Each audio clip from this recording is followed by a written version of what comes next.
Pessoal, boa noite. Para quem não me conhece, meu nome é Américo França e neste momento, do dia 3 de março de 2020, eu venho me expressar, comentar o que está me preocupando e muito. Eu acho que não seria nenhum atrevimento da minha parte se eu falasse que eu posso vir, caso os nobres amigos acreditem na minha palavra e acreditem na minha pessoa, eu poderia vir postulando a cadeira de prefeito do estado do Rio de Janeiro. Isso se assim os senhores permitirem. Por que eu estou dizendo isso?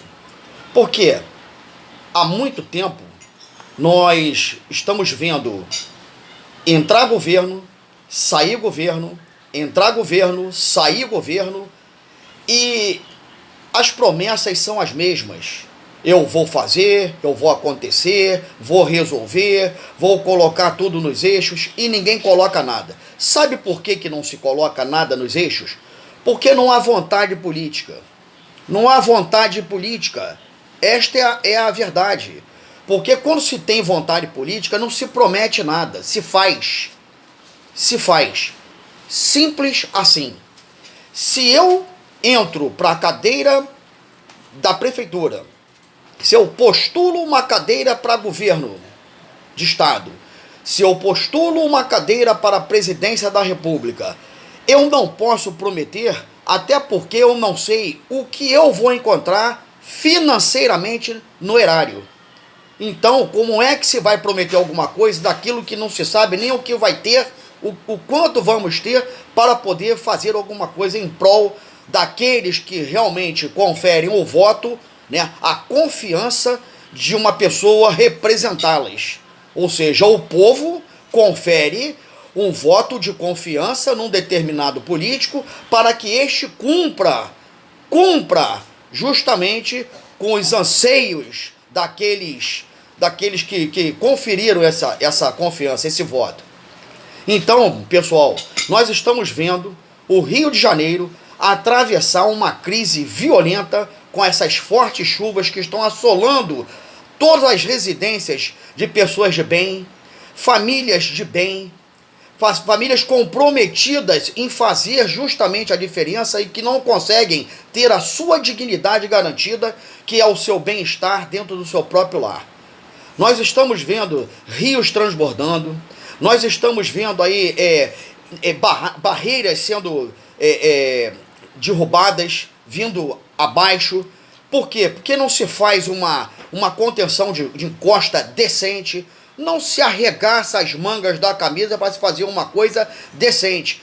Quando a gente pega alguma coisa para fazer na nossa casa, a gente faz para resolver.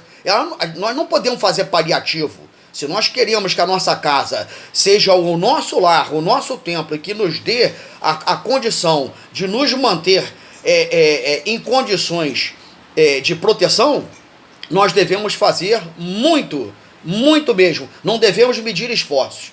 Devemos fazer justamente isso, a diferença.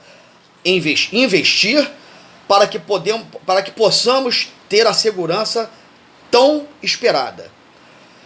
Pessoal, eu sou formado em comércio exterior, eu conheço de transporte modal, eu acho que o caminho do Rio de Janeiro pode ser sim solucionado através de transporte modal. O Rio de Janeiro precisa de um síndico na cidade que arregace as mangas da camisa e coloquem as coisas para funcionar. Ou seja, pavimentação das ruas, iluminação pública e asfalto. Para mim, eu acho que não é necessário, porque o solo não respira. Quando se coloca um asfalto nas ruas, toda vez que vem uma chuva forte, logo depois daquele mormaço, daquele calor tremendo que já o dia inteiro bateu nesse asfalto, faz com que o nosso solo não respire. E quando a chuva bate, é como se fosse um choque térmico. Esta é a verdade.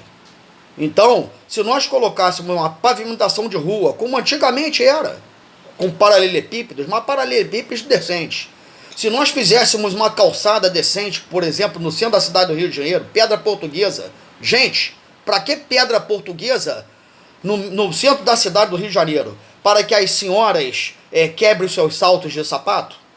Para que as senhoras e senhores, pessoas de idade, tropecem e se machuquem?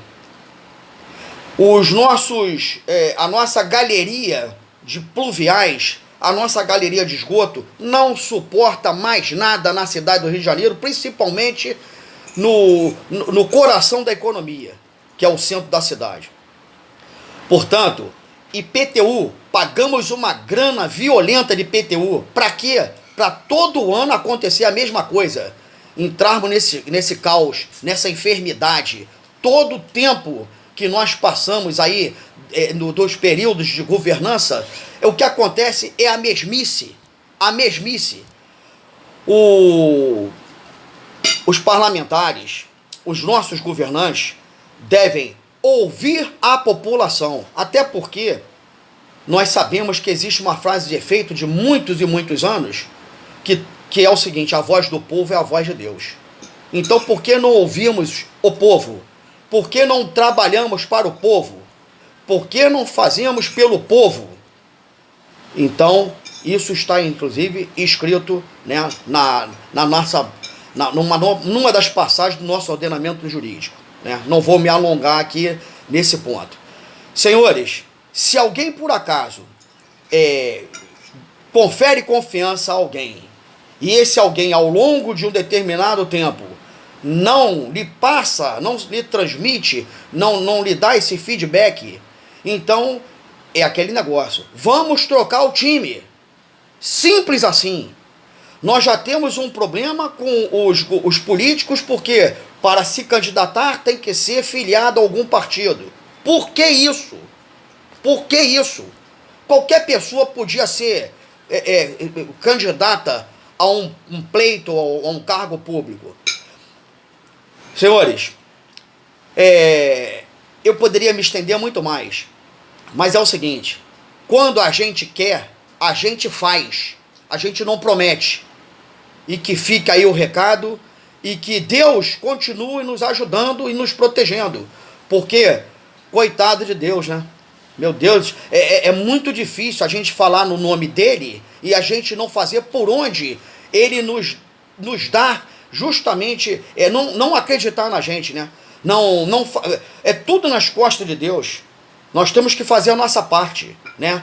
O político está num cargo público justamente para atender os nossos anseios, né? Nós vivemos hoje num mundo de violência e parece que as inversões de valores estão aí, porque um Estatuto da Criança e Adolescente que protege bandido adolescente não pode ser um Estatuto da Criança e Adolescente, né? Uma segurança pública que está sendo dizimada pelo Estado paralelo. Cidadãos trabalhadores que estão perdendo seus empregos, seu pé no chão. Enfim. E a desgraça está aí. Essa chuva no Rio de Janeiro é um aviso. Essa chuva no Rio de Janeiro é um aviso. Não pode ser diferente. Porque eu estava assistindo esses dias à televisão, a mídia, e pessoas dizendo que em determinados locais do Rio de Janeiro nunca se viu em 30 anos o que aconteceu agora. Então é sinal que há realmente uma voz clamando por socorro e que nós temos que fazer a nossa parte. Há uma guerra espiritual, há uma guerra de medição, uma queda de braços, e nós estamos aí, nós, cidadãos de bem, trabalhadores, eleitores, estamos nesse fogo cruzado de pessoas que deveriam olhar por nós, que conferimos a eles esse olhar por nós, e que não olham para nós, olham para o seu próprio umbigo. Uma boa noite a todos.